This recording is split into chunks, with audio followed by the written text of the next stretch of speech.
Kam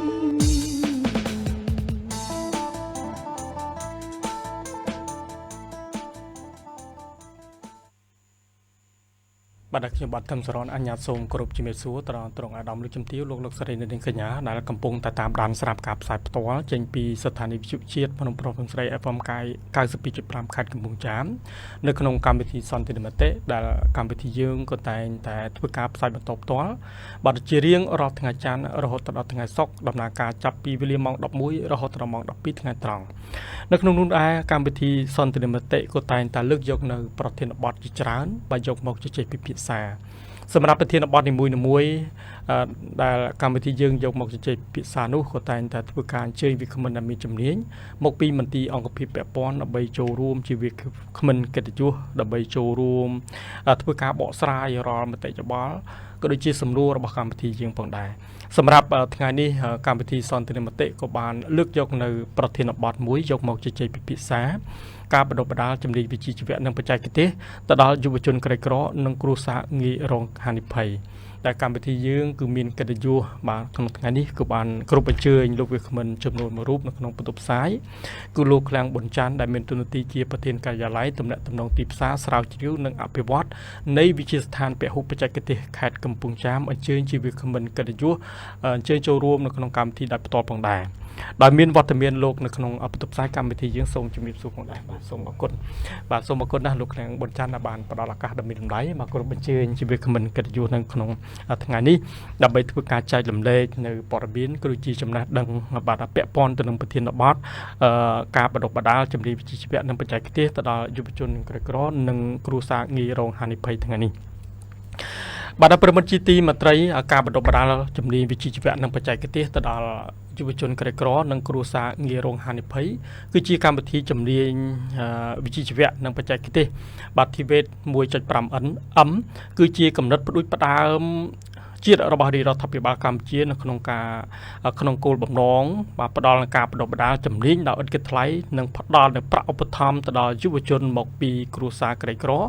និងគ្រួសារងាយរងហានិភ័យចំនួនប្រមាណ 1.5 លានអ្នកនៅក្នុងទូទាំងប្រទេសកម្មវិធីនេះត្រូវបានដាក់ឲ្យអនុវត្តជាផ្លូវការដើម្បីជួយឲ្យយុវជនទទួលបាននូវជំនាញពិតប្រាកដនិងឱកាសការងារច្បាស់លាស់ផងដែរបាទការអភិវឌ្ឍធនធានមនុស្សនិងកម្លាំងពលកម្មបាទកាត់បន្ថយនូវភាពក្រីក្រប្រកបទៅដោយចីរភាពបាទដើម្បីឆ្លើយតបទៅនឹងបាទទិសដៅនេះបាទរដ្ឋាភិបាលកម្ពុជាក៏បានដាក់ចេញនៅបាទកម្មវិធីបណ្ដុះបណ្ដាលជំនាញវិជ្ជាជីវៈនិងបច្ចេកទេសទៅដល់យុវជនមកពីគ្រួសារក្រីក្រនិងគ្រួសារងាយរងហានិភ័យនៅទូទាំងប្រទេសផងដែរនៅក្នុងភូមិសាស្ត្រខេត្តកំពង់ចាមវិទ្យាស្ថានពហុបច្ចេកទេសខេត្តកំពង់ចាមក៏បានដើរតួនាទីជាគ្រឹះស្ថានសាធារណៈឈានមុខគេនៅក្នុងការទទួលបន្ទុកបណ្ដុះបណ្ដាលនិងបំពាក់បំពន់ជំនាញបច្ចេកទេសផ្ទាល់ជូនទៅដល់យុវជនគោលដៅផងដែរបាទប្រមុខជាទីមន្ត្រីបន្តិចទៀតកម្មវិធីយើងនឹងជជែកពិភាក្សាលម្អិតទៅលើប្រធានបទនេះបាទប្រសិនបើអ្នកជួបប្រទះបញ្ហាផ្សេងក្នុងមូលដ្ឋានសូមចែករំលែករឿងទាំងនោះក្នុងកម្មវិធីសន្ទនាមតិប្រជាពលរដ្ឋនឹងអាចបញ្ចេញនូវក្តីកង្វល់ឬមតិយោបល់លើបញ្ហាទាំងនោះនិងបង្កើនការយល់ដឹងពីគោលនយោបាយនិងសេវាផ្សេងហើយមន្ត្រីជាប់ឆ្នោតនិងអាជ្ញាធរមូលដ្ឋានបង្កើនការយល់ដឹងកាន់តែល្អប្រសើរនៅតម្រូវការនិងការចង់បានរបស់ប្រជាពលរដ្ឋកម្មវិធីសន្ទនាមតិស្ដាប់ទុកចិត្តចូលរួម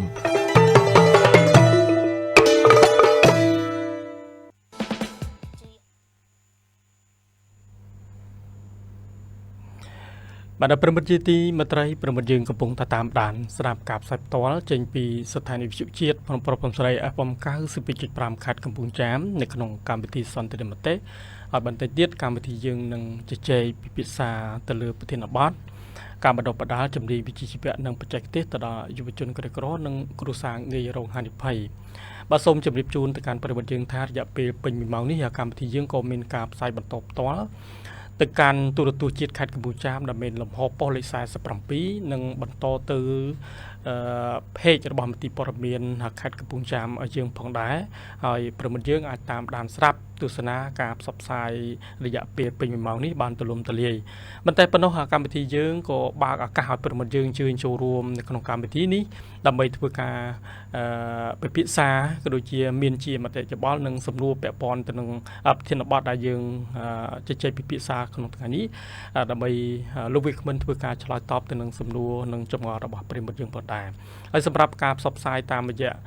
page របស់មន្ទីរព័ត៌មានហើយប្រិមត្តយើងក៏អាចធ្វើការ comment ក៏ដូចជាបញ្ចេញជាមតិយោបល់និងសំណួរពាក់ព័ន្ធហើយក្រុមការងារយើងនឹងធ្វើការដកស្រង់រាល់ព័ត៌មានក៏ដូចជាសំណួរនិងសំណុំពររបស់ប្រិមត្តយើងមកកាន់លោកវិក្កាមដែលជាមន្ត្រីជំនាញធ្វើការបកស្រាយអរគុណហើយសាជាថ្មីម្ដងទៀតអញ្ញាតគ្រប់ជំរាបសួរទៅកាន់លោកក្លាំងប៊ុនចាន់ផងដែរបាទអរគុណណាស់លោកក្លាំងប៊ុនចាន់ដែលបានផ្ដល់ឱកាសបានអញ្ជើញចូលរួមនៅក្នុងកម្មវិធីបាទហើយទូនាទីនេះផងដែរក៏សូមបកគលជូនទៅលោកបាទទៅលោកថ្ងៃនេះមានជាមតិយោបល់និងចំណាប់អារម្មណ៍យ៉ាងណាដែរសម្រាប់ប្រធានបទយើងថ្ងៃនេះបាទសូមក្រុមជ័យបាទសូមអរគុណបាទសម្រាប់អ្នកសម្រុកសម្រួលកម្មវិធីថ្ងៃនេះខ្ញុំពិតជាមានសេចក្តីសោមនស្សរីករាយដែលបានចូលរួមជាវាគ្មិនកិត្តិយសក្នុងកម្មវិធីដ៏មានសារៈសំខាន់នេះបាទជាបឋមខ្ញុំបាទសូមគោរពអាយដាមលោកជំទាវលោកស្រីអ្នកនាងកញ្ញាទាំងអស់ដែលបានកំពុងដែលទទួលការទស្សនាក៏ដូចជាស្ដាប់វិទ្យុជាតិភ្នំប្រុសភ្នំស្រី 92.5 MHz ជាទីគោរពនិងជាទីមេត្រីថ្ងៃនេះខ្ញុំបាទតំណាងលោកនាយកវិទ្យាស្ថានមានកិត្តិយសយ៉ាងក្រៃលែងដែលបានចូលរួមក្នុងកម្មវិធីផ្សព្វផ្សាយព័ត៌មានចែករំលែក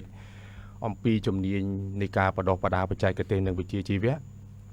ដល់យុវជនមកពីគ្រួសារក្រីក្រនិងគ្រួសារងាយរងហានិភ័យកម្មវិធីនេះជាគោលនយោបាយដ៏មានសារៈសំខាន់របស់រាជរដ្ឋាភិបាលដែលជួយប្រជាពលរដ្ឋឲ្យមានជំនាញពិតប្រាកដមានការងារធ្វើមានប្រាក់ចំណូលសមរម្យនិងអាចលើកកម្ពស់ជីវភាពគ្រួសារឲ្យបានប្រសើរជាងមុនការបដិបត្តិវិជ្ជាជីវៈនេះមិនត្រឹមតែផ្ដល់ចំណេះដឹងតែប៉ុណ្ណោះទេគឺថែមទាំងអាចពង្រីកនៅឱកាសការងារជូនដល់បេក្ខជនដែលបានទទួលការបដិបត្តិហើយនេះឲ្យមានការងារធ្វើមានប្រាក់ខែសមរម្យហើយបងប្អូននឹងចាប់ឱកាសដើម្បីឲ្យអនាគតខ្លួនឯងកាន់តែប្រសើរនៅពេលដែលយើងបានទទួលការបដិបត្តិនេះហើយបាទសូមអរគុណបាទសូមអរគុណចំពោះមតិយោបល់និងចំណាប់អារម្មណ៍របស់លោកក្លាំងប៊ុនច័ន្ទបាទអរគុណហើយសំណួរជាដំបូងនេះក៏សូមបកគលទៅកាន់លោកក្លាំងប៊ុនច័ន្ទចង់ដឹងអំពីគោលនយោបាយនិងការចុះឈ្មោះរបស់វិទ្យាស្ថានពហុបច្ចេកទេសខេត្តកំពង់ចាមយើងឲ្យមកដល់ពេលនេះតើវិទ្យាស្ថានសម្រាប់បានលទ្ធផលចុះឈ្មោះយុវជនក្រីក្របានចំនួនប្រមាណហើយបាទប្រៀបធៀបផែនការក៏ដូចជាស្រេចសចនាកររបស់ក្រសួងដែលបានដាក់ជូននេះលោកបាទសូមអរគុណបាទសរុបការចុះឈ្មោះរបស់យុវជនក្រីក្រនិងយុវជនមកពីគ្រួសារងាយរងហានិភ័យនេះមកដល់ពេលនេះយើងគិតតាំងពីឆ្នាំ2024មកដោយសារវគ្គយើងចាប់ផ្ដើមពីឆ្នាំ2024មកដល់បច្ចុប្បន្នគិតត្រឹមខែឧសភានេះគឺយើងមានការស្នើសុំចុះឈ្មោះចូលរៀនមាន3385នាក់ក្នុងនោះស្រី1662នាក់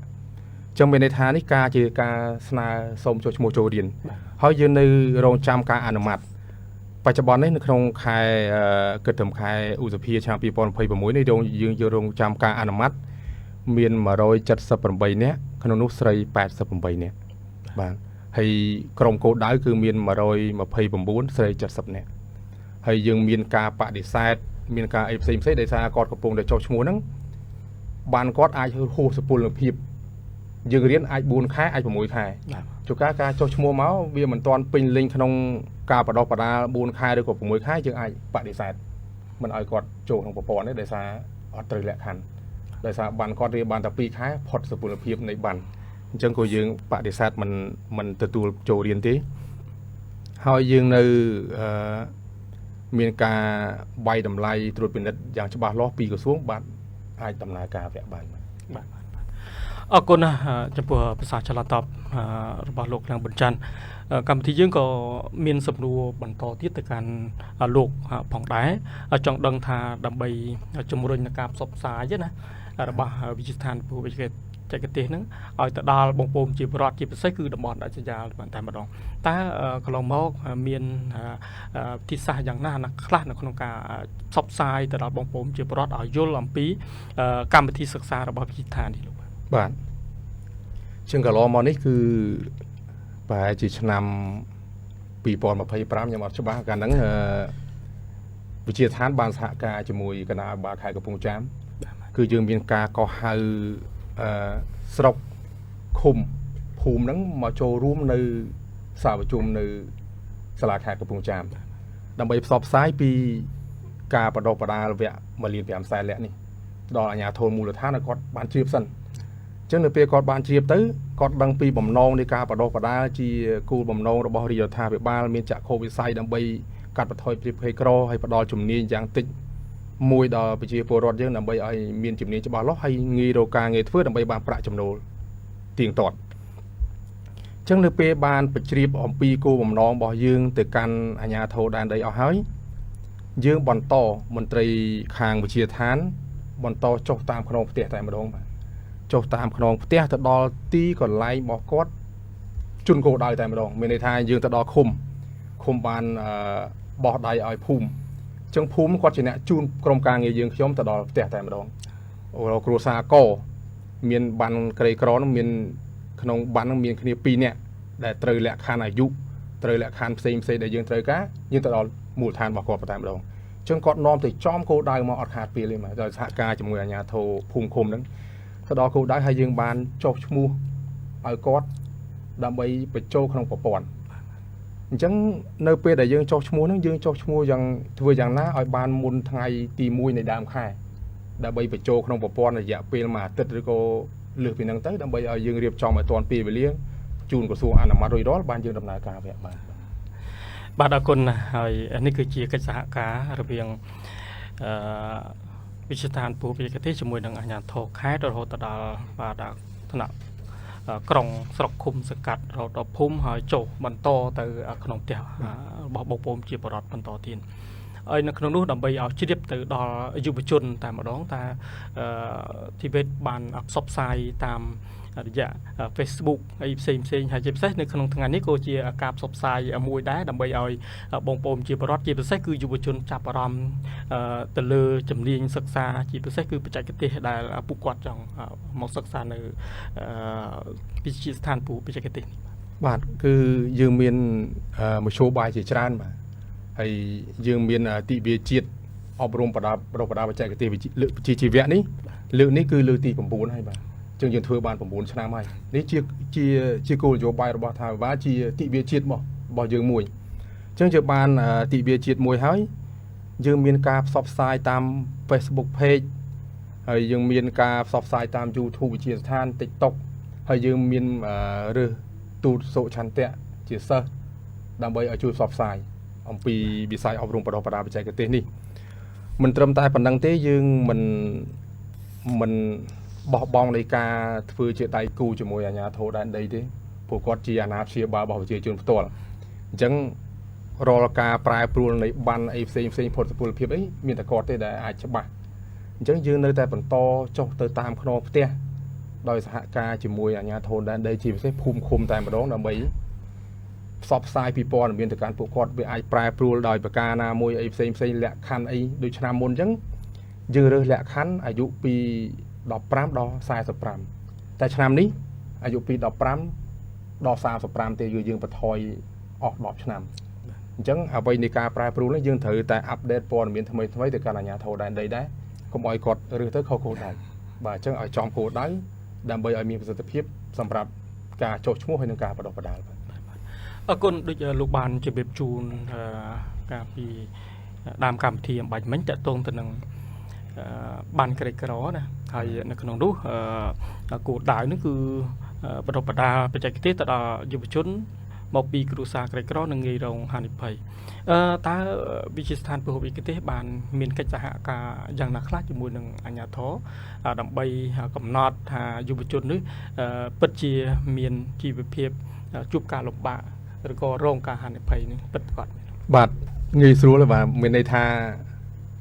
យើងអាចវាស់វែងនៅកម្រិតជីវភាពរបស់ពួកគាត់មើលទៅលើបានហ្នឹងបាទបានក្រីក្រនិងបានងាយរងហានិភ័យអញ្ចឹងបានក្រីក្រមានក្រ1ក្រ2បានងាយរងហានិភ័យនេះគឺយើងអាច scan ឬក៏អាចមើលក្នុងបានហ្នឹងគឺមានសុពលភាពនៃបានបាទជួនកាលគាត់កែប្រែកម្រិតជីវភាពរបស់គាត់ប៉ុន្តែអាបាននឹងមិនទាន់ផុត của dương ai vay làm lại bán ai dương mưa tại lứa bán này mà chỉ phiệp chặt sài ấy vì ai prai pro khá đại bộ mình dương ai miền chỉ phiệp xa vì mấy năm từ năm rồi có ai thôi ấy vì chỉ riêng bọc bộ cốt bên tay dương mưa tại lứa bán nằng chẳng bán nắng dương ai vô chỉ ca bán lutra ta mình toàn hô sụp lập hiệp hay dương bán tẹt tôn nơi khum ta mà đã khum mùi nắng ai bom ồn đại can ép hàng bán nắng chỉ nè phải chẹo dươngถ้าปัจจัยมีบันตรมตรประกอบให้ยืมมือดอยการสแกนตามแบบนี้ชูออโกดในเรือบันนั่นก็ยืมไอ้ดังท่าหูสปูรเพียบคนเลยให้บทเส้นจีหูยืมมันไอ้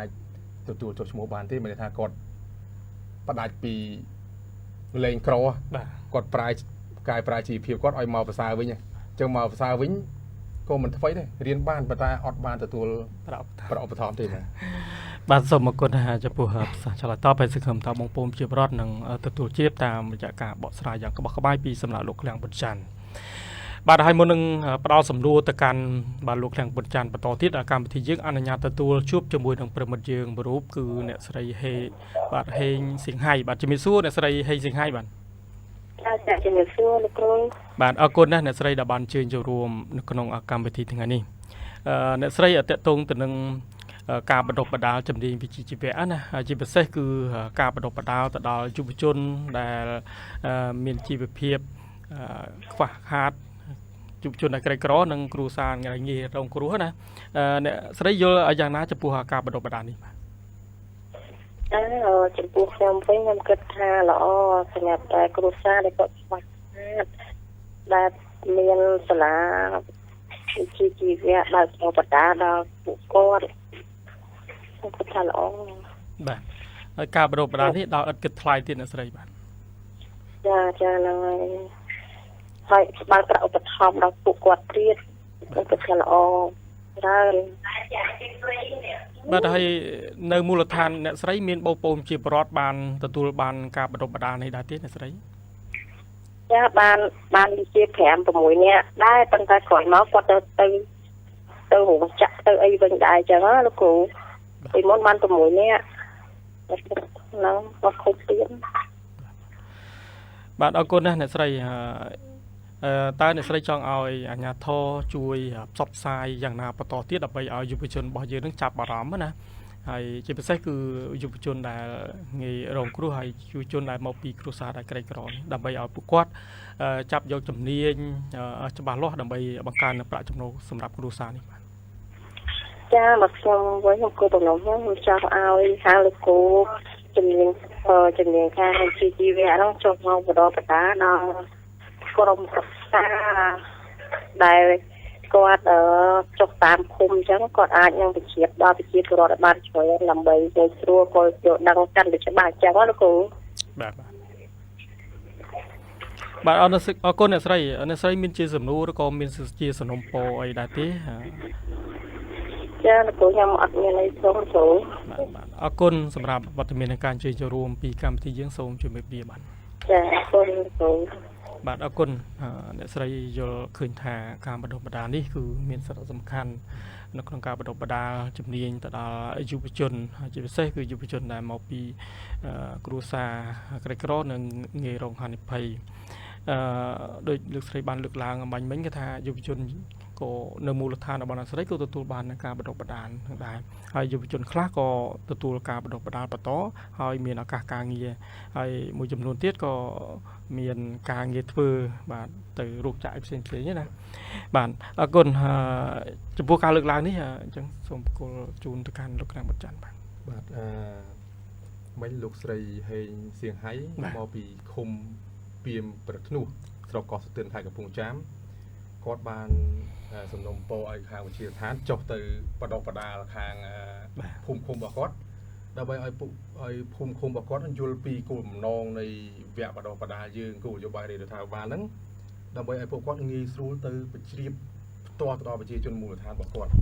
บาดออคุณสำหรับสมนมโปดอลอนี่บาดพยมข้างวิชีฐานกรมเรียนกรมรุ่งจบtừสรุปกอสุดคุมเปลี่ยนแบบนูนั่งในเปลี่ยนฉับในด้านดับไปเชียบปอดำเย็นนี่จูนดอลญาโทได้ได้เอาการแต่ชีพจะบ้าพวกตะกอนจะบ้าคนไหนบ้านเติมไปโยนเกล้าไปแต่มันจะบ้าเติมไปโยนจนซูม้าปะบ้านชลอยออกเป็นไปจังคางขยมหนุ่มเมียนกลุ่มน้องจะบ้าล้อตือช ឆាប់នេះហើយដើម្បីទៅបញ្ជ្រាបអំពីវគ្គបណ្ដុះបណ្ដាលជូនដល់អាជ្ញាធរដែនដីហើយនឹងបន្តផ្សព្វផ្សាយនៅភូមិឃុំនឹងបន្តទៀតដើម្បីឲ្យដឹងពីវឌ្ឍនភាពនៃការបណ្ដុះបណ្ដាលវគ្គយើងថ្មីនេះទៀតបាទសូមអរគុណបាទអរគុណហើយសំណួរជាបន្តទៀតក៏សូមបកគលទៅកាន់លោកដែរចង់ដឹងតើបច្ចុប្បន្ននេះវិទ្យាស្ថានពហុបច្ចេកទេសមានជំនាញអ្វីខ្លះសម្រាប់ឲ្យយុវជនរបស់យើងនឹងធ្វើការជ្រើសរើសឲ្យចាប់យកជំនាញសម្រាប់អាជីពតខ្លួនរបស់ពួកគាត់នេះបាទសម្រាប់ជំនាញដែលយើងបណ្ដុះបណ្ដាលនៅក្នុងឆ្នាំ2026នេះគឺយើងបន្ថែមជំនាញកសិកម្មបាទចំនួន2បាទអញ្ចឹងជំនាញការចិញ្ចឹមសត្វអាចមានមាន់មានទាជ្រូកគោក្របីអញ្ចឹងទៅបាទហើយមានការដាំបន្លែបាទការដាំបន្លែនេះគឺយើងសិក្សាអំពីមានការដាំស្ពៃតកួនអីផ្សេងតាក់ទងនឹងហៅថាសេដ្ឋសាស្ត្រហ្នឹងបាទហើយតាក់ទងនឹងជំនាញការ៉ូជំនាញជាងកំបោរជំនាញកាយឆ្នៃបន្លែនិងផ្លែឈើជំនាញអគ្គិសនីគឺយើងតបបណ្ដាអគ្គិសនីក្នុងអគារជំនាញជួសជុលបរិក្ខារត្រជាក់ជំនាញតាក់ទងនឹងលាបពណ៌ផ្ទះបាទជំនាញដំបូលជាតាក់ទងសំឡងភាគច្រើនដែរបាទហើយយើងមានជំនាញបន្តបន្សំទៀតដែលជួយសម្រួលដល់បងប្អូនដែលនៅក្នុងសហគមន៍មានន័យថាជំនាញហ្នឹងគឺវាមានភាពងាយស្រួលដល់ការបណ្ដុះបណ្ដាលក្នុងសហគមន៍ហើយយើងមានជំនាញមួយចំនួនដែលរៀនសហគមន៍អត់កើតដូចជាជួសជុលរថយន្តអីcomputer graphic design អីយើងមិនអាចទៅរៀននៅសហគមន៍បានទេគឺតម្រូវឲ្យបងប្អូនមករៀននៅវិទ្យាស្ថានបាទអញ្ចឹងជំនាញដែលខ្ញុំរៀបរាប់ទាំងអស់នេះវាជាជំនាញមួយដែលមានសក្តានុពល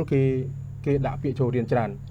ប៉ុន្តែបើសិនជាមានតម្រូវការផ្សេងទៀតដែលបងប្អូនចង់រៀនគឺយើងអាចបត់បែនបានដែរឧទាហរណ៍ថាចង់រៀនរៀនកាត់សក់បរោះឧទាហរណ៍យើងអត់មានដាក់ក្នុងខត្តប័ណ្ណទេប៉ុន្តែបើសិនជាមានតម្រូវការបងប្អូនមកពីគ្រួសារក្រីក្រនឹងរៀនរោហានិភ័យចង់រៀនយើងអាចបង្កើតវគ្គហ្នឹងបានដោយស្នើសុំការប្រកាសទៅក្រសួងបាទអញ្ចឹងជាបត់បែនទៀត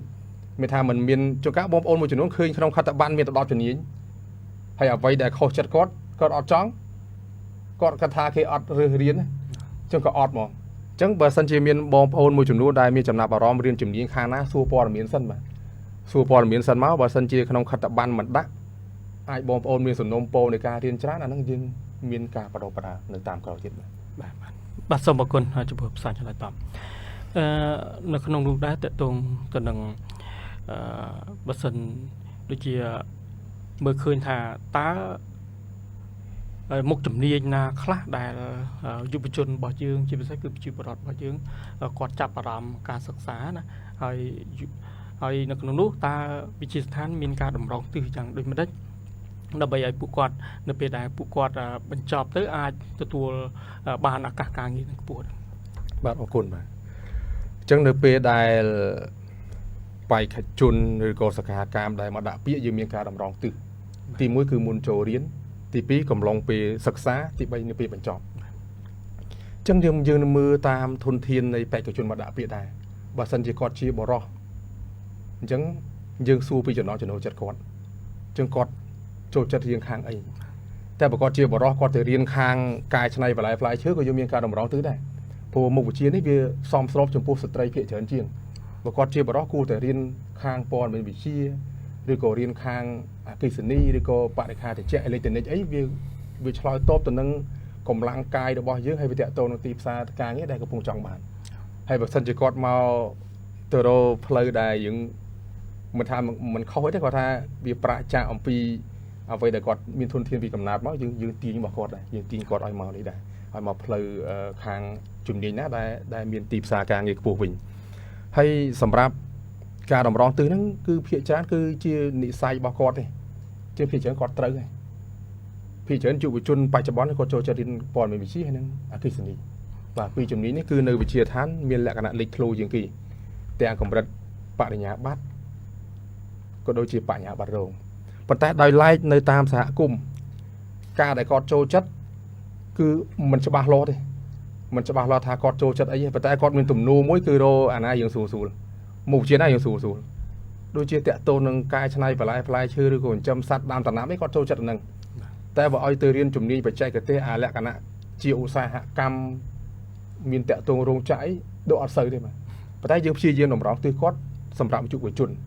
ได้ปีนกำลังจักให้บานจีรีเราทายแบบบาลกำลังอายุปีต่อปรามเรา30 นี่จีไว้กำปงแต่ปีนกำลังมีทำมาปูสำหรับบำราการนี้ขนมวิสัยอุตสาหกรรมยืมมีจุ่มนี้ประธานไปเตยยืมกูซ้อมจุ่มมือกำลังกายไปทอมไปเชียเตยวิญญาณเอานี่ทำเปิดเผยตะเพียบการนี้นะวิญเปิดเผยปูจึงจะตีกอบจัดในการจองบานระบบมาจากสหกรณ์มวยบัดสมอกุลจะปูภาษาฉลาดตอมจองดังมวยที่ได้เตะตรงตัวหนึ่งคุณภาพในการบรรดาหนึ่งให้ทารยาสมปอนนั่นนะดับเบิลทีนี้บ้านในการบรรดาระยะปีคล้ายหรือก็ระยะปีเวงเอามีนคุณภาพตาวิชิสถานบ้านเปิงรังสมรรถภาพครูเนี่ยครูหนึ่งปัจจุบันนี้มีเรียนอย่างนักคลาดดับเบิลที่เป็นการบรรดาเอาอายุจนบ่อยยืนนั่งเงียยนแล้วนะเอาชับมีนอากาศตัวบ้านอากาศบ้านคือการของเรื่องคุณภาพนี้แต่งธนะก็สูงก็โดยจีวิเชียทานคือยังไต่ในโยจะตกดักจีพิเศษธนะก็สูงจุ่มโดยดาววิเชียทานแต่ถ้ากรอบางสูงการเงินตัวแต่ประเทศนี้คือมีการของเรื่องคุณภาพครูการของเรื่องคุณภาพครูนี่มีในทางตามระยะการปดดอกปดาจีสขาสารามีเทวิกรตกาสำหรับตามจุดนี้มวยๆไปจังวิเชียทานยังช่วงมีการเทวิกรตกาตือกระสูงคือมีปีเวลีมีมองฉบับโลมีมองไกลาไอเซนมาดับใบปุ่งเรื่องคุณภาพนั้นหอยมือติดคือยังปลอกกาไอครูต่างนั้นเจ้าตัวอ่านวอดในสหกรณ์ตัวที่ไม่ได้ return to industry ไม่ได้ไอกอดตัวบุลตัวอุตสาหกรรมวิ่งดับใบไอกอดนั้นก็ไอเพลย์จิตกุลตามสหกรณ์เถื่อนคลาจุกากอดเจตรึกได้จนปีการอ่านวอดในตามสหกรณ์นั้นมีเพียบเฉาะเลยจึงกระทรวงเอาตัวเตะตรงตัวนึงกาโจตามสหกรณ์ลางวิ่งบริวิศวกรไอเถื่อนเรียบอัดเถื่อนโบกกับเบาไม่เถื่อนบัญชีไม่ดังใบอ้อยวิตอนนึงเพียบกาปัจจุบันนี่มาให้ตีปีที่ยังกายลมอกรรมทีศึกษาไอสโลมตีซ่ามีท่าโดยปัจจุบันนี่มีเบอร์ยีปีปัจจัยวิจิวีพอร์ตจ้านะจังโดยยังประกาศเตะโตนึงมีกันนิดเตะโตนึงคางกะสกรรมไม่ยังเถอะไม่เอาไปตอนหนึ่งตีซาปัจจุบันผัวแล้ววิตมเนื้อประการบางเจริญให้มาจนจะเซไม่เอาไปถือกาชลอยโตแต่หนึ่งตีซาดำไปเอาตอนสเปียบกาเขายังประดาวแต่เลือทรุสได้ให้นังการอนุบอสจีบเสกาอนุบอสบางเจริญเจอเรียนทรุสได้30%อนุบอส70ผู้เวียถือถือจัดจรณาบางเจริญดำไปมีเพียบถนัดแต่เพื่อไว้ได้แต่ได้แต่วิธีเอาถนัดให้มีเพียบสอดจำนี้ให้ไปยืนเรียนแต่ทรุสได้เยอะอดมาอนุบอสvì mình ai đi chậm rãi cả thì mà trận đánh mối tiết cứ bùng rừng hay tha đại chấn sắm pon nông xóm bẹt sắc sả miền này tha nơi bị chia than riêng nhóm đấy cứ miền đại chấn sắm pon rụp vòn có đôi chia đại chấn sắm pon này cả được nó mấy mà phải xài dừng miền pi tì tăng tiết bạch bón này mà tì tăng cú nơi hàng còi bị chia lại Brazil nút hay tì tăng tì phí nơi chọp mình tì phòn miền riêng đáy này mà nơi chọp tì càng gìทั้งđáy mà chỉ anh tê về sắc than sắm rạpจุกจุนสขาการสนับมาให้ยังมีกรุงฟื้นที่บรรทุกปีเศร้าเตะโตนกะสกรรมยังมีโรงเชียงว่ามีสอมปะเดะอุปติจิตรานดำไปบ่มราดอปีไซได้เยอะประดอกประดาแล้วมาโดยกิสนีมีกิสนียังเตยสอมปะเดะได้บ่มราดอปีไซกิสนีกะสกรรมก็ยังมีสำนองก็ยังมีได้มาให้ที่บุญสหการจะมวยวิสัยไอกระจุนเจ้าวิสัยไอกระจุนนี่คือจีสุจนาโกดอสำคัญผู้ยืมประดอกประดายืมมันไอในแต่ไอเก้าวิธีการสหการจะมวยไอกระจุนก็โดยจีสถาบันคือสามเซนองการเซนดับไปโยเซตดะการศึกษาบ่ายยืมเรียนหายืมโยเซตดะการศึกษาดับไปอ่านวอดในติดเพียบจะสไลด์เนี่ยไปเดี๋ยวยืมบานดินเนี่ยชุก้ายืมเรียนในไหนดับไปยืมเฟื่อเธอกะอดบานดังทาไว้ได้การเงี้ยกี้ไปเข้าไปยืมเรียนนะจนเธอไอซับแพงพรได้ไหมจังไปยืนเรียนพอยืนเตยพอยืนไอกายของห้องนึกเปี้ยแต่ยืนการศึกษานั่งแบบจังยืนสหการจะมวยไอกระจุนจีการจำใบให้ยืนเจ้าโอยูบ่าเจ้าโอยูอนุสาระยูแล้วจะมวยวิสัยไอกระจุนได้สอบตั้งการประดาบ่ยืน បើយើងមានវិស័យសំណង់តាក់ទងនឹងក្រុមហ៊ុនសំណង់ដើម្បីចូល MOU វិស័យអគ្គិសនីនិងធម្មពលចុះមួយEDC ឬក៏ក្រុមហ៊ុនឯកជនផ្សេងបាទហើយយើងនឹងអញ្ជើញអ្នកជំនាញមកចែកបទពិសោធន៍អ្នកជំនាញដែលពាក់ព័ន្ធជូនដល់សិស្សនិស្សិតយើងដើម្បីឲ្យបានដឹងបាទហើយយើងត្រូវធានាថានៅក្រោយការសិក្សាបញ្ចប់របស់សិស្សមួយយើងធានាការងារជូនពួកគាត់ដើម្បីឲ្យពួកគាត់មានអត្រាការងារធ្វើខ្ពស់បាទមួយទៀតទី5គឺលើកកម្ពស់ការសិក្សាផ្នែកអនុវត្ត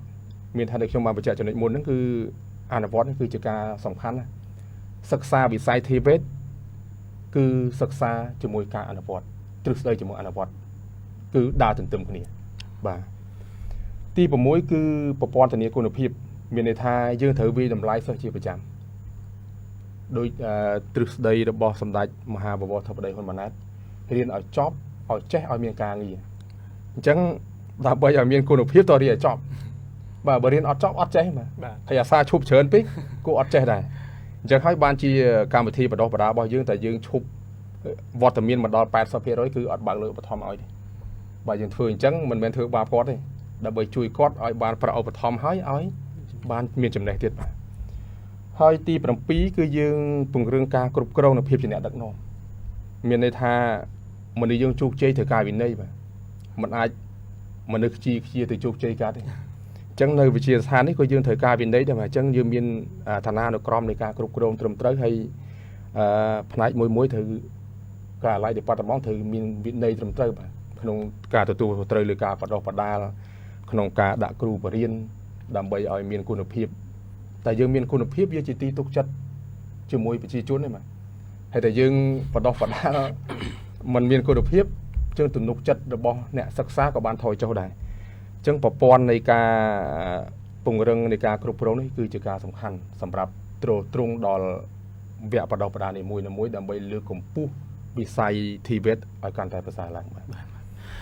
បាទសូមអរគុណហើយមុននឹងផ្ដល់សំណួរទៅកាន់លោកនាងប៊ុនច័ន្ទបន្តឥឡូវនេះពីកម្មវិធីរបស់យើងអនុញ្ញាតទទួលជួបជាមួយនឹងប្រិមិត្តយើងមួយរូបទៀតគឺលោកពូនពុនបាទជំរាបសួរលោកពូនពុនបាទជំរាបសួរបាទអរគុណណាស់លោកដែលបានជួយចូលរួមនៅក្នុងកម្មវិធីថ្ងៃនេះបាទអរគុណលោកតេតងទៅនឹងប្រធានបទយើងថ្ងៃនេះការបណ្ដុះបណ្ដាលជំនាញវិជ្ជាជីវៈបច្ចេកទេសទៅដល់យុវជនក្រីក្រនិងគ្រួសារងាយរងហានិភ័យដោយឥតគិតថ្លៃបាទឲ្យលោកយល់យ៉ាងណាដែរចំពោះកម្មវិធីបណ្ដុះបណ្ដាលជំនាញបច្ចេកទេសដោយឥតគិតថ្លៃនេះលោកបាទយើងឲ្យល្អតែគ្រូធម្មតាការបើសិនជាការបណ្ដុះបណ្ដាលជីវៈទូទៅវាមានព័ត៌មានទូលំទូលាយតាមភូមិតំបន់មួយក៏ល្អដែរយើងចូលទៅជាប្រវត្តិខ្វះការទៅដឹងខ្វះខាតអ្វីមួយទៅតាមពឹងចាក់ដល់ព័ត៌មានខាងលើអញ្ចឹងគ្រូបាទហើយវាជួយជំរុញយ៉ាងណាដើម្បីឲ្យយុវជនរបស់យើងនឹងឆាប់មានជំនាញនិងមានឱកាសការងារហើយមានប្រាក់ចំណូលផ្ទាល់ខ្លួនឆាប់នេះលោកបាទមិនដឹងដែរទេគ្រូជំនាញហ្នឹងសំខាន់ព័ត៌មានដែលមកផ្សព្វផ្សាយនៅក្នុងតំបន់ហ្នឹងវាទលំទលាយវាស្ដាប់បានតែនឹងវាឆ្លាស់ទៅយកដឹងទៅសម្រាប់ចិត្តនៅលើបុគ្គលខ្លួនខ្ញុំមិនសូវយកដឹងដែរខាងហ្នឹងគ្រូបាទកន្លងទៅនេះឃើញមានបងប្អូនជាបរិវត្តជាពិសេសយុវជនយើងនឹងទទួលបាននៃការបណ្ដុះបណ្ដាលជំនាញដោយឥតគិតថ្លៃដែរទេលោកនៅទេតែគាត់ឃើញមានអីអ្នកចុះមកអប់រំជំនាញអីមួយផងបាទមិនទាន់មានទេណាបាទអញ្ចឹងចង់ឲ្យអាជ្ញាធរនឹងចុះទៅផ្សព្វផ្សាយជំរុញឲ្យយុវជនរបស់យើងនឹងបាទមកទទួលបានចំណេះជំនាញដោយឥតគិតថ្លៃយ៉ាងម៉េចដែរលោកបាទមានអីក៏បើសិនជាខាងនិយាយថានឹងគេមកចុះតាមបរិភូមិឃុំមួយជាការល្អដែរវាជួយនឹងវាបរិបបានព័ត៌មានបាទអរគុណនៅមូលដ្ឋានរបស់លោកឃើញថាយុវជនរបស់យើងណាភាគច្រើនគាត់ប្រកបកិច្ចការងារអ្វីដែរលោកបាទជាកសិករជាកម្មករជាចអីចឹងពីដើមវាហៅថាគាត់បងបាទអញ្ចឹងពួកគាត់ជាកម្មករជំនាញឬក៏យ៉ាងម៉េចដែរលោកមានជំនាញអីដែរទេជំនាញអីជំនាញបែបពីធម្មជាតិអីចឹងបាទអញ្ចឹងបើសិនជាគាត់ទទួលបាននៅការបណ្ដុះបណ្ដាលបន្ថែមជំនាញពីលោកគ្រូអ្នកគ្រូតើអាចគាត់មានជំនាញពិតប្រាកដអីយ៉ាងម៉េចដែរលោក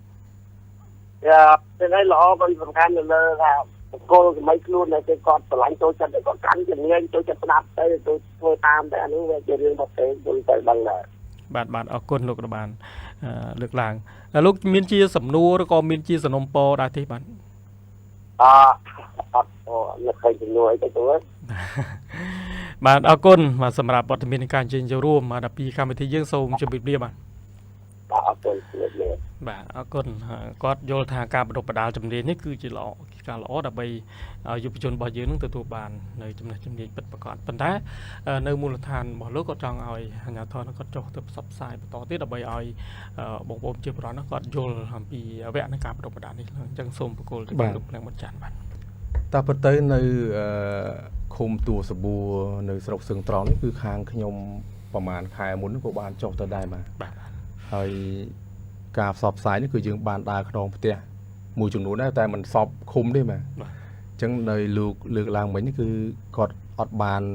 ឃើញក្រុមការងារយើងខ្ញុំចុះទៅដល់មូលដ្ឋានចិត្តផ្ទះគាត់ទេប៉ុន្តែនិយាយជារួមគឺយើងបានទៅដល់ឃុំហើយបាទមិនធ្វើទេបែរអញ្ចឹងក្រុមការងារខ្ញុំនឹងចុះទៅផ្សព្វផ្សាយបន្ថែមទៀតដើម្បីឲ្យព័ត៌មាននេះកាន់តែបានច្បាស់ទៅកាន់បងប្អូនទាំងអស់គ្នាដែលមានបានក្រីក្រនិងបានងាយរងហានិភ័យនេះបាទ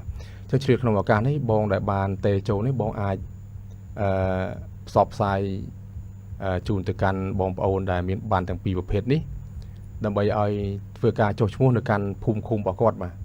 អញ្ចឹងពេលបងប្អូនទៅកាន់ភូមិឃុំដែលជាអាជ្ញាធរដែនដីដែលបងប្អូនរស់នៅនេះនៅខាងភូមិឃុំក៏គាត់អាចយល់អំពីការបណ្ដុះបណ្ដាលរបស់យើងដែរព្រោះវគ្គនេះគឺជាវគ្គដែលរៀបដែលជាគោលនយោបាយរបស់រដ្ឋាភិបាលអញ្ចឹងខ្ញុំគិតថាអាជ្ញាធរដែនដីមួយចំនួន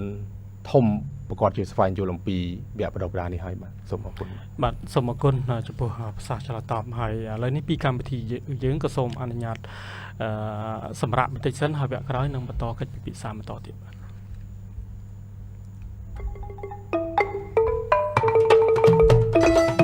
កម្មវិធីសន្ទនាមតិមានគោលបំណងលើកកម្ពស់អភិបាលកិច្ចល្អមូលដ្ឋានដោយបង្ហាញពីកណន័យភាពតម្លាភាពរបស់អាជ្ញាធរមូលដ្ឋានទៅកាន់ប្រជាពលរដ្ឋនិងផ្ដល់សម្លេងឲ្យប្រជាពលរដ្ឋបញ្ចេញពីកង្វល់នានាក្នុងការរស់នៅប្រចាំថ្ងៃកម្មវិធីសន្ទនាមតិផ្សាយផ្ទាល់នៅវិទ្យុជាតិភ្នំប្រុសភ្នំស្រី FM 92.50 MHz ខេត្តកំពង់ចាមនៅរៀងរាល់ថ្ងៃច័ន្ទដល់ថ្ងៃសុក្រវេលាម៉ោង 11 ដល់ម៉ោង 12 ថ្ងៃត្រង់កម្មវិធីសន្ទនាមតិស្ដាប់ទុកចិត្តចូលរួម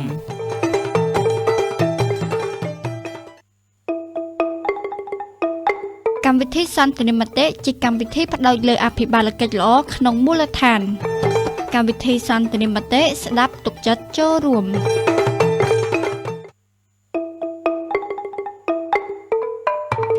ប្រសិនបើអ្នកជួបប្រទះបញ្ហាផ្សេងក្នុងមូលដ្ឋានសូមចែករំលែករឿងទាំងនោះក្នុងកម្មវិធីសន្ទនាមតិប្រជាពលរដ្ឋនឹងអាចបញ្ចេញនូវក្តីកង្វល់ឬមតិយោបល់លើបញ្ហាទាំងនោះនិងបង្កើនការយល់ដឹងពីគោលនយោបាយនិងសេវាផ្សេងហើយមន្ត្រីជាប់ឆ្នោតនិងអាជ្ញាធរមូលដ្ឋានបង្កើនការយល់ដឹងកាន់តែល្អប្រសើរនៅតម្រូវការនិងការចង់បានរបស់ប្រជាពលរដ្ឋកម្មវិធីសន្ទនាមតិស្ដាប់ទុកចិត្តចូលរួម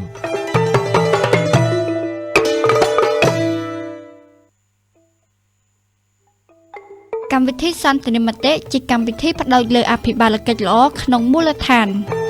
កម្មវិធីសន្ទនាមតិស្ដាប់ទុកចិត្តចូលរួម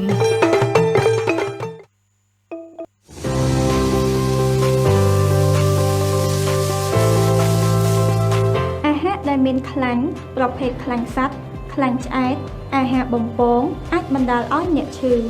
ជាតិខ្លាញ់ដែលលើសបណ្ដាលឲ្យមានជំងឺធាត់បង្កជាជំងឺទឹកនោមផ្អែមជំងឺបេះដូងនិងសរសៃឈាមអ្នកអាចផ្លាស់ប្ដូរទម្លាប់នៃការទទួលទានអាហារដើម្បីសុខភាពបេះដូងអ្នកបានវាមិនពិបាកទេអ្នកកាត់បន្ថយខ្លាញ់ប្រេងនៅក្នុងអាហាររបស់អ្នកដោយកាត់ជាយកខ្លាញ់នៅលើសាច់ចេញមុននឹងចម្អិនបរិភោគអាហារស្ងោរចំហុយជំនួសអាហារបំពងចៀនឆាឲ្យបានច្រើនបំផុតបរិភោគបន្លែផ្លែឈើស្រស់តិចអំបិលតិចខ្លាញ់តិចស្ករសុខភាពបេះដូងល្អអាយុយឺនយូរ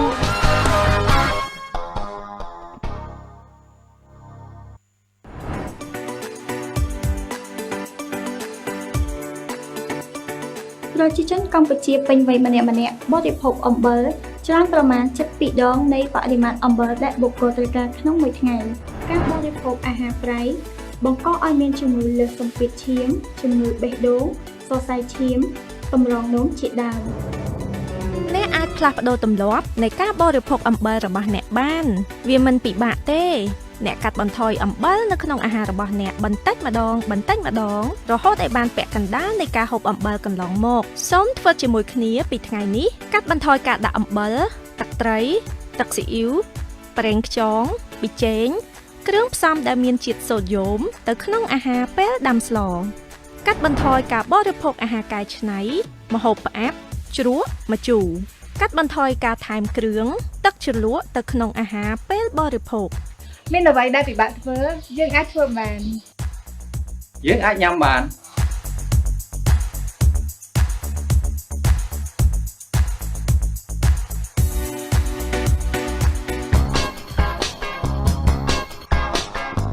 តិចអំបិលតិចខ្លាញ់តិចស្ករសុខភាពបេះដូងល្អអាយុយឺនយូរ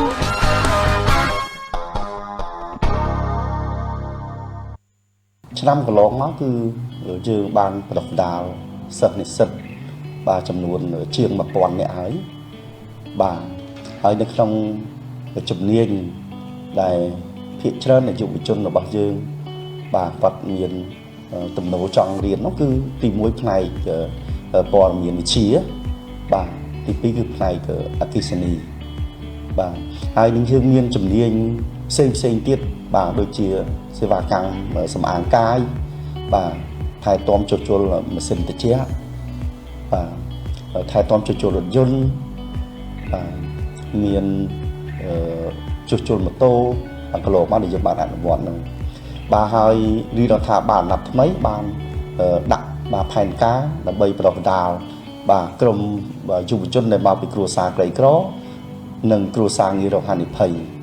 បាទអញ្ចឹងនៅក្នុងកំណត់របស់រដ្ឋាភិបាលគឺ1,500,000 នាក់បាទដែលសម្ដេចមហាបវរធិបតីហ៊ុនម៉ាណែតមកយកចិត្តទុកដាក់ទៅលើយុវជនដែលជាគោលដៅនោះធ្វើយ៉ាងណាដើម្បីឲ្យគាត់មានជំនាញអញ្ចឹងកាលណាគាត់មានជំនាញហើយបាទគាត់មានការងារនិងមានប្រាក់ចំណូលបាទយោងទៅតាមបាទពាក្យស្លោកប្រសាសន៍របស់សម្ដេចលោកពស់ថារៀនជំនាញរៀនចប់ឲ្យចេះគឺមានការងារបាទហើយជាក់ស្ដែងសិស្សដែលបានរៀនជំនាញហើយហ្នឹងគឺបាទមានការងារទទួលបានការងារច្រើនព្រោះថាមកទីនេះមានទិសដៅ2គាត់មករៀនយកជំនាញហើយគាត់មានការងារធ្វើខ្លួនឯងផងអាចគាត់ទៅបាទបម្រើការងារក៏បានដែរអញ្ចឹងគាត់មានផ្លូវ2កាលណារៀនជំនាញនៅទីនេះបាទអញ្ចឹងនៅរៀនជំនាញនៅទីនេះគឺបើសិននៅក្នុងកម្មវិធី1,500,000នេះគាត់នឹងទទួលបានប្រាក់ឧបត្ថម្ភបាទក្នុងមួយខែ28,000 រៀលបាទអញ្ចឹងបើសិនគាត់មករៀនសាលាគឺសាលាយើងមានអន្តេវាសិកស្នាក់នៅដោយអត់គិតលុយពីគាត់ទៀតបាទប្រើប្រាស់ទឹកភ្លើងក៏អត់អស់លុយដែរបាទហើយតាមនេះគឺយើងមានវគ្គប្រដៅដាលជំនាញចល័តយើងប្រដៅដាលដល់សហគមន៍ដល់ទីតាំងភូមិឃុំរបស់ក្រុមគោលដៅយើងផ្ទាល់បាទអញ្ចឹងឃើញថាការចូលរួមរបស់គាត់ឃើញមានការចូលរួមបានច្រើនវគ្គនៅសហគមន៍បាទហើយជាក់ស្ដែងឆ្នាំថ្មីនេះគឺយើងកំពុងបន្តបណ្ដាលទៅសហគមន៍ទៀតបាទដូចខែមករាគឺយើងបានជិត100នាក់ហើយខែមិនិនាខែ3នេះយើងបាន100នាក់ជាងបាទហើយខែ4បានលំបាកប្រហែលជា30-40នាក់អញ្ចឹងមានមួយខែគឺយើងបើករហូតតាមវគ្គនៅសហគមន៍នេះបាទអញ្ចឹងជាចុងបញ្ចប់នេះសូមជូនពីវនីវទៅដល់សាធារណជនក៏ដូចជាបងប្អូនបាទយុវជនបាទអញ្ចឹងមុននឹងចូលលោកទីផ្សារការងារបងប្អូនគួរតែមករៀនជំនាញវិជ្ជាជីវៈសិនសួរហេតុអីបានជាបងប្អូនត្រូវមករៀនជំនាញវិជ្ជាជីវៈនេះកណ្ដាលបងប្អូនមករៀនជំនាញវិជ្ជាជីវៈនេះគឺចេះជំនាញ3ដែលទីផ្សារត្រូវការទី1គឺជំនាញរឹងបាទទី2គឺជំនាញបាទទុនទី3ជំនាញបាច់តងអញ្ចឹងជំនាញទាំងអស់ដែលទីផ្សារកំពុងតែត្រូវការជាពិសេសគឺខាងបាទក្រុមហ៊ុនសហគ្រាសគេចង់បានណាបាទហើយមួយទៀតកាលណាបងអូនចេះជំនាញច្បាស់លាស់មិនត្រឹមធ្វើឲ្យគុណភាពការងារផលិតភាពការងារល្អប្រសើរធ្វើឲ្យជីវិតរបស់យើងគឺកាន់តែប្រសើរហើយម្យ៉ាងវិញទៀតបងប្អូនមានឱកាសបាទអាចធ្វើការក្នុងស្រុកក៏បានអាចធ្វើការក្រៅស្រុកក៏បានហើយបើយើងនិយាយទៅការងារក្នុង ប្រទេសរបស់យើងនៅក្នុងខេត្តរបស់យើងមិនខ្វះសម្បូរតែដោយឡែកបងប្អូនភាគច្រើនគាត់បាទគាត់គិតទៅតាមតែគ្នាមានន័យថាគាត់យកកម្លាំងសុទ្ធទៅធ្វើការមកអត់ទាន់មានជំនាញទេបាទអញ្ចឹងគឺរៀននឹងមានអត្ថប្រយោជន៍គឺផលិតភាពធ្វើការងារគេបានច្រើនមានភាពអត់ធ្មត់តាំងពីអេយ៉ាបតការងារគាត់ក៏ល្អប្រសើរដែរបាទហើយទន្ទឹមនេះក៏គាត់បានចូលរួមចំណែកបាទអភិវឌ្ឍបាទសេដ្ឋកិច្ចក្នុងខេត្តក៏ដូចជាអភិវឌ្ឍបាទសេដ្ឋកិច្ចប្រទេសជាតិផងដែរបើសិនគាត់ចង់មករៀនអញ្ចឹងទី1គាត់អាចតាមរយៈ page របស់វិទ្យាឋានក៏បានគឺវាយវិទ្យាឋានភូមិចែកទៅខេត្តកំពង់ចាមទៅបាទឃើញហើយគាត់អាចឆ្លើយឆ្លងសួរអីក្នុងនោះមានគ្រូគេឆ្លើយឆ្លងក្នុងហើយម្យ៉ាងវិញទៀតគឺគួរតែមកផ្ទាល់មកក៏បានដែរបាទមកផ្ទាល់មកយើងមានពាក្យមានឯកសារគាត់បំពេញឬគាត់តាមរយៈបំពេញតាមអនឡាញក៏បានដែរប៉ុន្តែអនឡាញមិនក៏ត្រូវមិនអនសាលាដែរព្រោះត្រូវមានឯកសារមួយចំនួនដែលយើងនៅតម្កល់ជាហាតខ្ញុំរៀននៅពហុបច្ចេកទេសនៅខេត្តកំពង់ចាមហ្នឹងខ្ញុំរៀនចាប់មុខជំនាញព័ត៌មានវិទ្យាបន្ទាប់ពីខ្ញុំបានការបន្តបន្តពីលោកគ្រូអ្នកគ្រូមកគឺខ្ញុំបានចំណេះដឹងរៀងច្រើនដែរនៅខាងផ្នែកកុំព្យូទ័រខ្ញុំអាចធ្វើអីដល់ខ្លួនឯងបានអញ្ចឹងងាយស្រួលខ្ញុំអាចវាយចាំត្រូវទៅជាងទៅអីអញ្ចឹងខ្ញុំអាចដោះស្រាយខ្លួនឯងបានអញ្ចឹងបរិញ្ញាហ្នឹងគាត់បញ្យល់ហើយទៅគាត់អនុវត្តជាក់ស្ដែងហើយគាត់បញ្យល់ក្បោះក្បាយឲ្យទៅសិស្សនីមួយៗអញ្ចឹងពេលដែលសិស្សណាដែលគាត់អត់យល់នោះអត់មានបញ្ហាអញ្ចឹងគាត់ចូលទៅសួរគាត់ចូលទៅធ្វើតេស្តសួរថាចេះនៅឲ្យច្បាស់ទៅថាបានអាចបន្តមេរៀនបានអញ្ចឹងបើថាអត់មានសិស្សណាថាសិស្សណាដែលគាត់អត់ចេះម្នាក់អញ្ចឹងអត់អាចបន្តមេរៀនបានទេដោយសារខ្លាចយើងទៅមុខទៀតទៅមានអ្នកចាប់បានមានអ្នកចាប់អត់បានអញ្ចឹង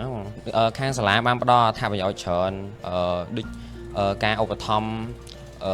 កន្លែងរស់នៅលើបន្ទប់លើអញ្ចឹងបានសម្រាប់អ្នកដែលគាត់ក្រីក្រក៏អត់មានកន្លែងស្នាក់នៅអញ្ចឹងបានដូចបន្ទប់ឲ្យយើងនៅអញ្ចឹង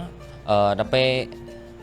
អត្ថប្រយោជន៍មួយទៀតហ្នឹងគឺថាយើងមានសម្ភារៈគ្រប់គ្រាន់ដើម្បីរៀនសូត្រហើយនឹងការបន្តបន្តល្អបាទខ្ញុំហ៊ាននិយាយថាល្អដោយសារអីពេលដែលមានបញ្ហាអីចឹងខាងសាលាគាត់មកដោះស្រាយឲ្យរួចចឹងបងសម្រាប់ឱកាសការងារអាហ្នឹងទៅលើសិទ្ធិនីមួយដែរដែលគាត់ចង់ទៅចាប់ខាងអីចឹងបងហើយសម្រាប់ខ្ញុំវិញបើថាខ្ញុំរៀនចប់ទៅខ្ញុំចង់ចាប់ខាងនេះcyber security មានអត្ថប្រយោជន៍ច្រើនហើយទៅនឹងមានឱកាសការងារច្រើនដែរតាមក្រុមហ៊ុននីមួយៗដោយសារសកលហ្នឹងមានក្រុមហ៊ុនច្រើនមកចុះមកនេះដែរមកផ្សាយព័ត៌មានអញ្ចឹងបងខ្ញុំចង់สนับสนุนទៅឲ្យអ្នកដែលគាត់រៀនចប់ទី2ហើយក៏អត់មានថវិកាគ្រប់គ្រាន់ដើម្បីរៀនសូត្រតទៅពេញឬក៏នៅកន្លែងណាមួយដែលយើងចង់រៀនអញ្ចឹងបើយើងអត់មានថវិកាទេអាចមករៀននៅសាលា TVET បានអញ្ចឹងសាលា TVET មានអាហារូបករណ៍ 100% ឲ្យយើងរៀនហើយទៅមានការបន្តបន្តល្អហើយអ្នកគ្រូគាត់យកចិត្តទុកដាក់ទៅលើសិស្សបានល្អហើយទៅបើថាអត់មានកន្លែងស្នាក់នៅទេសាលាយើងក៏មានកន្លែងឲ្យយើងស្នាក់នៅដែរខ្ញុំចូលរៀនបានរយៈពេល3ខែជាងបងនៅសាលា TVET ហ្នឹងនៅក្រុងសាខាក្រុងកំពង់ចាមដោយសារខ្ញុំមានជំនាញតិចតួចខ្លះអញ្ចឹងដល់ពេលអញ្ចឹងចង់មកបរៀនបន្ថែមបរឹងខ្លួនឯងបន្ថែមទៀតដើម្បីស្រួលរកការងារក្រៅខ្លះនៅសាលាមានវគ្គខ្លីហ្នឹងយើងរៀនបញ្ញាបត្រអីហ្នឹងបញ្ញាបត្ររងតែបើយើងរៀនវគ្គខ្លីរយៈពេល4ខែមាន10ខែហើយតែបើយើងរៀនបញ្ញាបត្ររងរយៈពេល1ឆ្នាំកន្លះហើយបញ្ញាបត្ររយៈពេល4ឆ្នាំអញ្ចឹងបងអត្ថប្រយោជន៍ដូចជាផ្ដល់ចំណេះដឹងដែលយើងបានមករៀនដូចខាងអគ្គិសនីអញ្ចឹងទៅផ្នែកអគ្គិសនីសិញ្ជាក់ផ្នែកសិញ្ជាក់មានផ្នែកអីផ្សេងទៀតអញ្ចឹងបងខ្ញុំរៀនអត់បង់លុយទេបងដោយសាររៀនបញ្ញាបត្ររងខាងសាលាខាងនេះអញ្ចឹងបងខាងរដ្ឋអ្នកផ្ដល់កន្លែងសិក្សារៀនសូត្រឲ្យមុនខ្ញុំបានមករៀននៅទីនេះដោយសារមានប្អូនគាត់ធ្លាប់មករៀននៅហ្នឹងហើយដល់ពេលអញ្ចឹងប្អូនគាត់និយាយប្រាប់ខ្ញុំមកក៏មករៀនចង់មករៀនតអញ្ចឹងមករៀនតបន្ថែមឱកាសការងារបើសិនជាយើងស្ទាត់យើងជំនាញយើងច្បាស់លាស់มันខ្វះទេបងតាមអាគារតាមអីចឹងទៅហើយតាមរោងចក្រតាមអីផ្សេងអញ្ចឹងបងដោយសារខាងអគ្គិសនីក៏អត់សូវមានចេះច្រើនប៉ុន្មានដែរបងមានតិចតួចតែបើផ្នែកអីផ្សេងអាចថាគាត់ ធ្វើការបានច្រើនប៉ុន្តែគិសនីមិនសូវមានអ្នកដែលគេសូវចង់រៀនសូត្រអីបានទេបាទដោយសារគេភ័យខ្លាចខាងឆក់ខាងអីចឹងណាសូមពីវិនិយោគទៅដល់បងប្អូនឬមកបងប្អូនដែលគាត់អត់មានការងារធ្វើឬមកគាត់ឈប់សិក្សារៀនសូត្រអីគាត់ចង់រៀនវិទ្យាអគ្គិសនីខ្លីៗអីអាចមករៀននៅសាខាកំពង់ចាមបាននៅសាលា TVET ហើយក៏វាជាជំនាញមួយសម្រាប់ដែលយើងរកស៊ីទៅថ្ងៃមុខដែរវាជិះវៀងដែលយើងដើរលេងអត់ប្រយោជន៍ដែរបងឆ្នាំកន្លង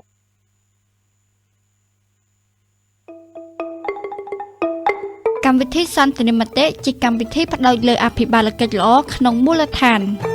កម្មវិធីសន្ទនាមតិស្ដាប់ទុកចិត្តចូលរួមប្រិមិត្តជាទីមេត្រីបន្ទាប់ពីប្រិមិត្តយើងបានតាមដានស្រាប់នៅទស្សនាកិច្ចសម្ភាសរវាងក្រុមការងារជាមួយនឹងលោកនាយកវិទ្យាស្ថានពហុបច្ចេកទេសលោកហឺថិនក៏បានបង្ហាញតកតងទៅនឹងការអនុវត្តកិច្ចការងារជាពិសេសគឺការបណ្ដុះបណ្ដាលនឹងទៅដល់យុវជនតែម្ដងហើយនៅក្នុងនោះក៏មានកិច្ចពិសាជាមួយនឹងយុវជនរបស់យើងចំនួន2រូបដែលទទួលបានការបណ្ដុះបណ្ដាលផ្ទាល់ពីវិទ្យាស្ថានពហុបច្ចេកទេសបាទអរគុណណាស់ហើយដោយសារតែពេលវេលាយើងក៏ជិតអស់ទៅហើយដែរបាទហើយអញ្ចឹងសូមប្រគល់ទូនាទីទៅកាន់លោកខ្លាំងប៊ុនចាន់បន្តតាលោកមានអ្វីចង់បន្ថែមបាទចឹងយើងបានជជែកគ្នាអស់រយៈពេលជិត1ម៉ោងមកហើយបងប្អូនបានដឹងពីជំនាញបានដឹងពីអត្ថប្រយោជន៍នៃការបណ្ដុះបណ្ដាលជំនាញបច្ចេកទេសនិងវិជ្ជាជីវៈហើយលក្ខខណ្ឌហ្នឹងគឺយើងត្រូវការបងប្អូនដែលមានបានក្រីក្រនិងបានងាយរងហានិភ័យអញ្ចឹងអត្ថប្រយោជន៍គឺយើងបានអីខ្លះអញ្ចឹងអត្ថប្រយោជន៍គឺទី1គឺយើងសិក្សាដោយឥតបង់ថ្លៃបាទទី2គឺយើងបានប្រឹក្សាជ្រើសរើសជំនាញដែលមានទីផ្សារទី3គឺយើងចុះកម្មសិក្សាទៅតាមសហគ្រាសនៅពេលដែលយើងកំពុងតែបណ្ដុះបណ្ដាលជំនាញហ្នឹងហើយទី4ទទួលបានសញ្ញាបត្របច្ចេកទេសនិងវិជ្ជាជីវៈកម្រិត1ហើយអាចមានឱកាសបន្តការសិក្សាបានអញ្ចឹងមានន័យថាមិនមែនរៀនចប់តែប៉ុណ្្នឹងទេរៀនចប់ទៅអាចបន្តយកកម្រិត2កម្រិត3ហើយអត្ថប្រយោជន៍មួយទៀតគឺយើងទទួលបានជំនាញមួយពិតប្រាកដដែលទីផ្សារកំពុងត្រូវការហើយចំណុចចុងក្រោយនេះគឺទទួលបានប្រាក់ឧបត្ថម្ភ1,12,000 រៀលក្នុងមួយវគ្គបាទ1,12,000 រៀលក្នុងមួយវគ្គវាបែងចែកទៅតាមវេនបណ្ដុះបណ្ដាលនៃយើងសិក្សាទៀតបាទអញ្ចឹងខ្ញុំសូមឆ្លៀតឱកាសនេះគឺជម្រាបជូនអំពីវេននៃការសិក្សាបន្តិចអញ្ចឹងវេននៃការសិក្សាយើងបែងចែកច្រើនវេននេះបាទបែងចែកជា7វេនទី1យើងសិក្សាថ្ងៃច័ន្ទដល់សុក្រព្រឹកហើយនិងរសៀលរយៈពេល4ខែបាទទី2គឺថ្ងៃច័ន្ទដល់សុក្រគឺយើងសិក្សារយៈពេល1ព្រឹកទី3ថ្ងៃច័ន្ទដល់សុក្រសិក្សារយៈពេល1រសៀលទី4ថ្ងៃច័ន្ទដល់សុក្រសិក្សាវេនយប់ទី5ថ្ងៃច័ន្ទដល់សុក្រយើងសិក្សាវេនរសៀលទី6គឺយើងសិក្សាថ្ងៃសៅរ៍អាទិត្យហើយទី7យើងសិក្សាថ្ងៃអាទិត្យអញ្ចឹងមានន័យថាយើងបត់បែនទៅតាមប្រជាជនយើងដែលមានការងារមមាញឹកនៅតាមមូលដ្ឋានអញ្ចឹងមានន័យសូមបញ្ជាក់បន្តិចបាទអញ្ចឹងការសិក្សានេះមិនមែនរៀនតែនៅវិទ្យាស្ថានពហុបច្ចេកទេសខេត្តកំពង់ចាមផ្ទាល់ទេគឺយើងអាចមានពីរប្រភេទគឺយើងរៀននៅវិទ្យាស្ថានក៏បានហើយរៀននៅតាមសហគមន៍ក៏បានអញ្ចឹងបងប្អូនដែលបានកំពុងតែបើកស្ដាប់វិទ្យុជាតិភ្នំព្រំសីក្នុងឱកាសនេះអាចជ្រាបពីព័ត៌មានហើយបងប្អូនអាចទំនាក់ទំនងបន្ថែមមកក្រុមការងារយើងខ្ញុំដែលមានលេខទូរស័ព្ទ085 444 674និង090 444 674ឬក៏បងប្អូនអាចចុច like page វិទ្យាស្ថានជាភាសាខ្មែរវិទ្យាស្ថានពហុបច្ចេកទេសខេត្តកំពង់ចាមដើម្បីមានចម្ងល់អីក្រុមការងារយើងខ្ញុំនឹងឆ្លើយជូនបងប្អូននៅពេលបន្ទាប់បើសិនជាមានចម្ងល់បាទសូមអរគុណបាទអរគុណជាចុងក្រោយតើលោកមានអនុសាសន៍ឬក៏មានសារអ្វីដាស់តឿនទៅដល់បងប្អូនជាពលរដ្ឋជាពិសេសគឺទៅដល់យុវជនដែលរងនឹងការហានិភ័យជាពិសេសគឺយុវជនដែលក្រីក្រតែម្ដងដើម្បីឲ្យពួកគាត់យល់ដឹងហើយជាពិសេសតស៊ូនៅក្នុងការទទួលបាននៅការបណ្ដុះបណ្ដាលជំនាញដើម្បីជីវភាពរស់នៅរបស់បងប្អូនជាពលរដ្ឋឲ្យកាន់តែល្អប្រសើរតែទៀតបាទសូមអរគុណបាទ ជាចុងក្រោយនេះខ្ញុំមានជាគំនិតផ្ទាល់ខ្លួនតាក់ទងទៅនឹងបងប្អូនដែលមានបានទាំងពីរប្រភេទនេះទីមួយបងប្អូនត្រូវចាប់យកឱកាសរៀនជំនាញបាទមានថាឱកាសមិនចេះតែមានទេបាទអញ្ចឹងតនឱកាសរាជរដ្ឋាភិបាលកំពុងដាក់ចេញនៅវគ្គ1.5 លានអ្នកទូទាំងប្រទេសនេះអញ្ចឹងបងប្អូនត្រូវចាប់ឱកាសយ៉ាងម៉េចដោយសារការរៀនហ្នឹងអត់បង់ថ្លៃទេហើយមានលទ្ធភាពអាចបន្តការសិក្សាបន្តទៀតបានហើយជំនាញទាំងអស់សុទ្ធតែឆ្លើយតបទៅនឹងទីផ្សារការងារបាទអញ្ចឹងបងប្អូនត្រូវចាប់ឱកាសឲ្យបានទី2ត្រូវជ្រើសរើសជំនាញមានថាចេះចាប់ឱកាសហើយមានឱកាសចូលរៀនហើយទៅរើសជំនាញណាដែលទីផ្សារការងារត្រូវការបាទអញ្ចឹងទីផ្សារនៅក្នុងវិទ្យាស្ថានយើងខ្ញុំសុទ្ធតែមានទីផ្សារការងារត្រូវការទាំងអស់ប៉ុន្តែវាមានកម្រិតរបស់វាមានកម្រិតខ្ពស់លេខ1លេខ2លេខ3បន្តណាអញ្ចឹងយើងត្រូវរើសជំនាញណាដែលទីផ្សារការងារត្រូវការហើយទី3ត្រូវមានការតស៊ូហើយនឹងវិន័យផ្ទាល់ខ្លួនឲ្យច្បាស់លាស់ផងបាទអញ្ចឹងកន្លែងនេះគឺមានការតស៊ូនឹងវិន័យវាថាមករៀននៅវិទ្យាស្ថានធ្វើគោរពវិន័យរបស់សាលាហើយវិន័យខ្លួនឯងគឺខំប្រឹងតស៊ូរៀនឲ្យចប់ឲ្យចេះដើម្បីមានការងារធ្វើហ្នឹងបាទហើយទី4កុំជឿលើព័ត៌មានអត់ពិតគឺថារៀនទៅរៀនសាលាណាដែលអត់បងថ្លៃអត់សូវមានគុណភាពអីក៏តាមចចាពាក្យចចាមរាមួយចំនួនបាទដែលគេនិយាយមិនសូវល្អបាទរៀនអីខាតប្រយោជន៍ទៅរៀនអីបច្ចេកទេសនឹងប្រឡប់អីផ្សេងហ្នឹងបាទនេះគឺជាពាក្យមួយដែលមានផលវិជ្ជមានហើយទី5គឺប្រើប្រាស់ឱកាសការងារឱកាសនៃការសិក្សាមានប្រសិទ្ធភាពមានថាកំពុងតែរៀនហ្នឹងគឺយកចិត្តទុកដាក់បាទប្រឹងតាមអ្វីដែលគ្រូណែនាំចុះកម្មសិក្សាត្រូវចុះបងប្អូនមួយចំនួនរៀនដល់ពេលរៀនដល់ពេលចុះកម្មសិក្សាអត់ទៅបាទអញ្ចឹងវាអត់បំពេញលក្ខខណ្ឌគ្រប់គ្រាន់បាទហើយទី6ត្រូវលើកទឹកចិត្តយុវជនក្នុងគ្រួសារខ្លួនឯងហ្នឹងមានន័យថាបើសិនជាមានកូនទៅរៀនបច្ចេកទេសឪពុកម្ដាយត្រូវលើកទឹកចិត្តកូនហ្នឹងដើម្បីឲ្យខំរៀនឲ្យបានចប់វគ្គឲ្យបានមានចំណេះពិតប្រាកដដើម្បីទៅបម្រើការងារទទួលបានប្រាក់ខែខ្ពស់ហើយទី7នេះគឺត្រូវមានគំនិតសហគ្រិនមានថាគំនិតសហគ្រិនហ្នឹងរៀនទៅកុំរំពឹងតែការងារពេករៀនទៅបើសិនជារៀនចប់មានឱកាសបើករកស៊ីខ្លួនឯងបានដូចរៀនជួលម៉ូតូបាទបើយើងទៅធ្វើការឲ្យគេយល់ថាប្រាក់ខែតិចឧទាហរណ៍បាទហើយយល់ថាបើរកស៊ីស្រួលជាងបើអាជីវកម្មទៅរៀនចប់បើអាជីវកម្មទៅបាទអញ្ចឹងត្រូវមានគំនិតសហគ្រិនដោយសារនៅវិទ្យាស្ថានគឺយើងរៀនគឺយើងមានបរិញ្ញាសហគ្រិនភាពផងនឹងជំនាញទុនផងទៅកាន់ពួកគាត់ដែលកំពុងតែរៀនហ្នឹងបាទដើម្បីឲ្យពួកគាត់រៀនចប់ទៅអាចមិនធ្វើការឲ្យគេអាចបង្កើតមុខរបរដល់ខ្លួនឯងយើងមាន